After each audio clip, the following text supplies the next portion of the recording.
Hello and welcome to my chart analyzing session. I hope everybody is doing fine this week. We we've been having a pretty slow week so far. So slow usually could be good, could be bad. Uh, but come join me. Again, I host these sessions every Tuesday and Thursday evening. As we wait, let's jump in. All right.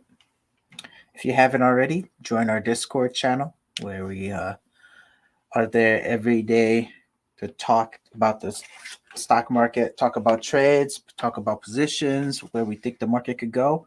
Also, if you haven't already, join and subscribe to my YouTube channel where you'll be notified when I have these sessions and other videos. All right, let's hop right into it. Like how I start every time, we'll look at the heat map of what is happening in the market. You can see today, a lot of green sectors in the S&P 500. Information technology here is green. Consumer discretionary, right? Industrial, consumer staples, materials, financial, healthcare. Sort of flat as communication services. And for reversal of the last 2 weeks, energy is actually red, right? So last 2 weeks we were looking at energy. Energy was like one of the only 2 or 3 sectors that were actually green. So we've seen a reverse, sort of a reverse, right? We're seeing all of this right here being uh, green or sort of greenish this week. All right, we'll jump right into the chart of SPY. All right, so you see, uh, basically we are still in this danger zone, right? I keep talking about this danger zone because in this zone, there's not much that's really happening, right? And I made the observation that, hey, we're going to probably be staying here. And let's just do what I have noticed happening in the market or overall, right? Whenever we're between this 50 moving average and this 200 moving average, when prices end there, price likes to just bounce in between using the 50 as resistance and the 200 as support, right? This 200 here, this 50 moving average here as resistance. Now, this is on the daily, right? On the smaller time frames, you could definitely see it. What's happening more? You have pretty good swings, intraday to play, but on the daily, we don't have much of a play because it's just bouncing between these two ranges. And sometimes you can see here, it's sort of flat the last few days. So right here, tight little range here, right? So we will have to dive down to the hourly. So this type of market lends itself really well for intraday traders, meaning you're a day trader, you have a position for a few minutes, maybe an hour, 2 hours at most. You see here big candles, candles that are about a few $5 big candle here, right? So you're trading for a quick scalp, right? In and out. You see the last few days, that's what it's been, right? See, it's sort of flat, right? Sort of this in this range. And let me do that, draw a little straighter. So we're actually testing the resistance here. So you can see support here, it hasn't broken. And today actually went to test this resistance. Now, if we could break this resistance, we'll probably go back up and try to tackle the area between 450 and 460. But I want to see where what I want to see happen is it take 450 and try to hold it. So the kind of behavior that I want to see, right? So this is the range that we have in the last few days. I want to see it take this 450 area to about 460 up here, so 460, and just stay above it, right? I'll come back and test 450, but I don't want it breaking below 450. I want it to stay above 450, stay and test 450, 460 range, and see where it goes from there. Um, that wouldn't be a true sign of it making any newer highs or going back to all-time highs. That would just tell us that, overall we have some true support at this four true support at this 440 mark, and we have buyers stepping in. Right? That's all it will be indicating. It won't be indicating that, hey, we're gonna go to all-time highs again, because like I mentioned in my past sessions and referencing a lot of stuff that is going to be happening this year, right? Rate increases, um, the government sell off that's going to happen later on in the year. There's just a lot of headwinds. So I don't think we're going to go back and test these all-time highs anytime soon. Maybe at most, maybe we touch 465, but we could still see that on the daily, it's still making this pattern right here. Right? This pattern is still holding. And I want to see a breakout of this. Breaking out of this doesn't mean it's going to go to all-time highs. We could be going into a new range here. So that's it. Okay, so that's SPY. Okay, so along with SPY, we will look at Apple. So Apple is actually one of the better stocks that are holding out in this time of market decline. Apple is still holding really well. What I really like about Apple is that it's holding on the daily. It's above its 50 and it's 200, right? So typically, I like to play stocks close to, especially if it's a swing trade, close to its 50. So this is like a good area, good load up area. But I don't know how likely it's gonna be to go up any higher. Maybe it'll test like the all time highs again, but I don't think it'll break it to any significant. So you see this, right? We basically broke out of this channel right here, and we're in here. So I don't know if this means that we're gonna be, forming another bull run, which is unlikely given how much headwind we have this year. But if this just means that we are holding this for a while, where it just stays kind of flat, that's also good, right? Times like this, it's good to play Apple because of two reasons. Apple pays out a dividend, right? Meaning, even if you don't receive any gains, you will get the dividends of Apple. And also, Apple is a stock that has options, right? You can sell option premium on the weekly, on the monthly to get some form of income from having your shares. Now, to get premium from selling options, you need to at least have 100 shares, right? So that's one way, but it is more costly.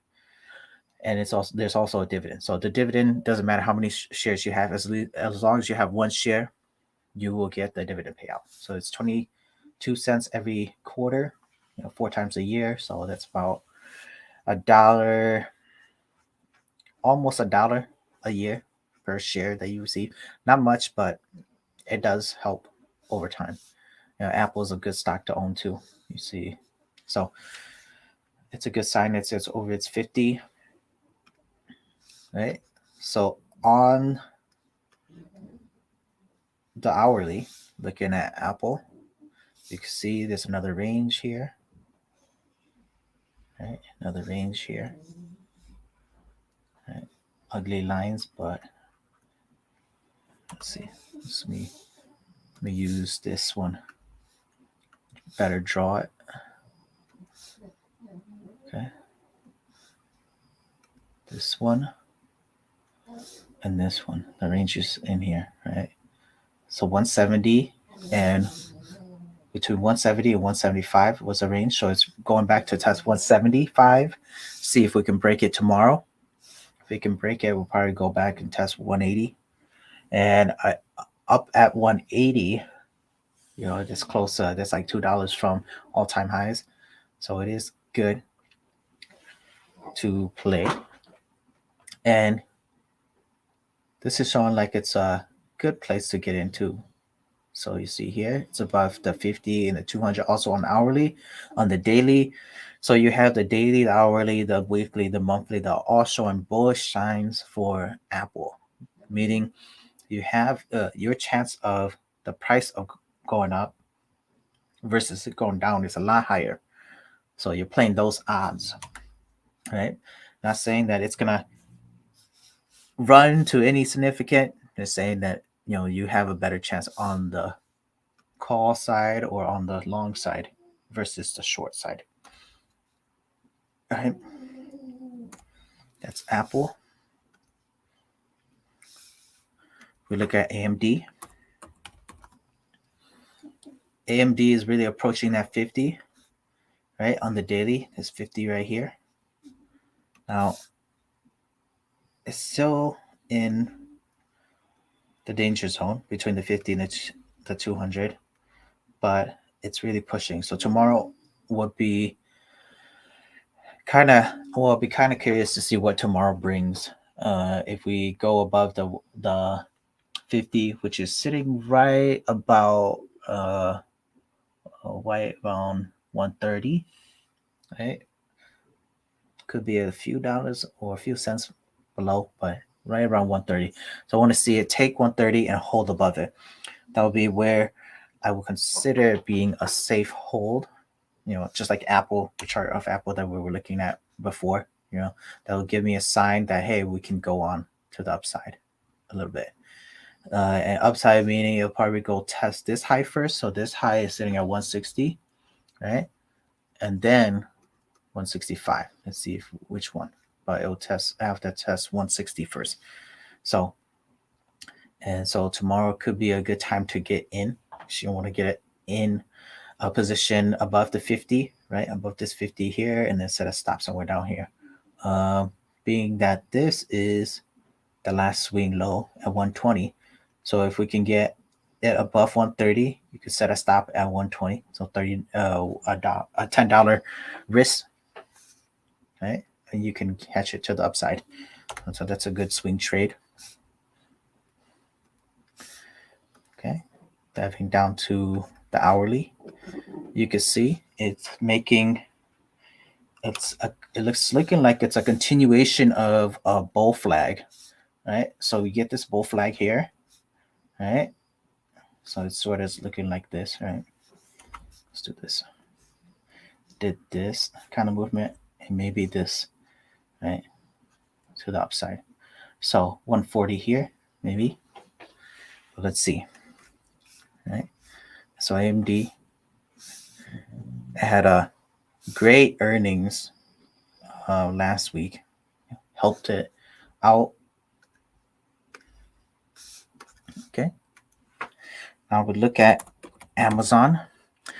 Expensive stock, but Amazon is in this range again. Now this is a really long range, right? We look back as far as about a year, almost 2 years now that it's been in this range. So this little dip here, for those who have taken advantage of it, that was something good, right?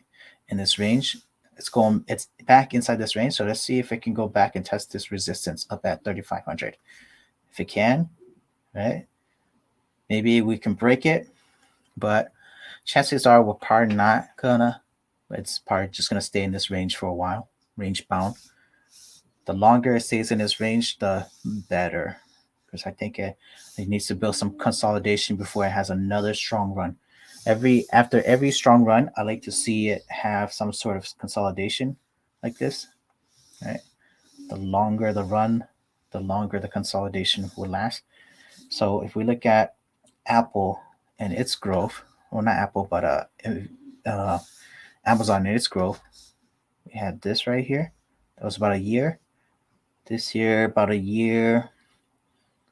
Right? So 20 started about a year and a half, right? So started in 2020. Now we're going into 2022. So it's saying here, and we did go down here, right? Price did go down here.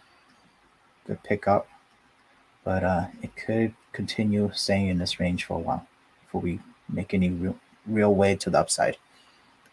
right? So that's good.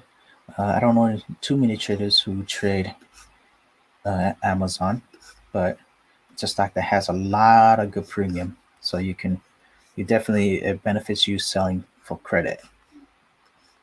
If you have, if your risk tolerance allows for it, you'll probably see something uh, for the buying power. Probably see we're between 500 to $1,000 for the amount of buying power that you use. So it is worth it, worth the risk. It's a good stock too, stable. It did get hit hard here, but it recovered on good earnings. Right? Okay. And we look at Nvidia. Nvidia is still holding, still in that little danger zone that as I like to call it, between the 50 and the 200, where price is just kind of stagnant, where it's just seeing sideways action, not much going on. Um, but that's fine because for me being a seller, I benefit in this kind of market. But you just have to see what kind of market benefits you. On the In the intraday, there's not too much excitement for MD, or not MD, but Nvidia. As you can see, it's just been flat, basically flat the last few days. Right, tight little range here. Sort of likes to break out a little bit here, but let's see if it returns to this tomorrow or go on to test 260. Right, so we want to see if it'll go. All right. Let's take a look at our gambling positions. SoFi is still holding tight to that $12 mark. Right. So that $12 is really a magnet. Right. As soon as it goes below $12, likes to come right back to $12. And you see it's getting tighter. We're not really pushing any new lows. We're just sort of sitting down here, right by $12. So a reversal could happen. And reversal, we want to see it uh, go on and test the $16 mark. If it can break 16, we could probably maybe see it to the upside. But I want to see if it can start making a new uptrend, right? Making a new uptrend. So it's gonna, for the next few months, have to slowly increasing, because we have first resistance here at 16, used to be all support, and then a bigger resistance here at 24, 25. That's SoFi. All right. SoFi, PLTR. PLTR is doing the same thing as 5C. Both the charts look exactly the same. Okay. So when the stock is quiet like that, this is the time to get in if you haven't already. And these are gambling positions. They are not positions I would call good investments, because anything can happen to them. They can go just to zero, or they could explode within the next few years. But these are positions that you're going to place an order in and basically forget about that money, because it's not going to probably give you any good return, and when it do, it'll be probably worth the risk, right? These are explosion stocks. So explosion, it can explode and kill you, or explosion to the upside, right? Explode, make a huge splash. But these are gambling stocks. These are what you would call memes, right? Gambling stocks. Kind of like if any of you guys invest in Shiba, it'll be similar to investment in Shiba, where you basically just kiss your money goodbye. Maybe someday in the future it comes back. But there is, you know, um, unlike Shiba, these are real company that are backed up by a corporation. So if you are a person that believes in, hey, uh, it being a viable business that does generate some income, or can generate some income and add to its value, it's a little bit better. But at the moment, these are just gambling positions. SoFi and PLTR. All right. So since there's not too much going on in the market, I'll just keep these sessions short because sideways market, they're not fun for anybody. Bears die, bulls die, everybody dies. But be patient with it. Look at it as an opportunity for you, and try to understand what is coming up, because you have a lot of FOMC meetings this year that they said they're gonna increase rates on, and there's also the government sell-off that is supposed to happen this year, later on this year, second half. So be on the lookout for those, because if you're not ready for it, you might be in for a shock. But if you are a long-term investor, long-time trader, whatever you want to name, focus on your goals. Don't get scared and pull out at the wrong time, or over leverage yourself to where any little swing in the market hurts you. Okay, so stay safe. I hope you guys stay safe. Think about the future. Trade how the market is and not what you predict it to be. Because if you do that, you're gonna be more flexible. And if you're a long-term investor, stick to your long-term plan. Don't get scared with these short-term swings. It might a downswing might last a year or two, but look at it as an advantage for you, and stay positive. Um, trading, investing, and being a market participant is all an emotional game, and the person who has the most patience wins. So remember that. Keep that in mind. And with that, we'll just end it here. I hope everybody continues to make big gains, and I'll see everybody Thursday night. Stay tuned and have a good one. Thank you. Bye bye.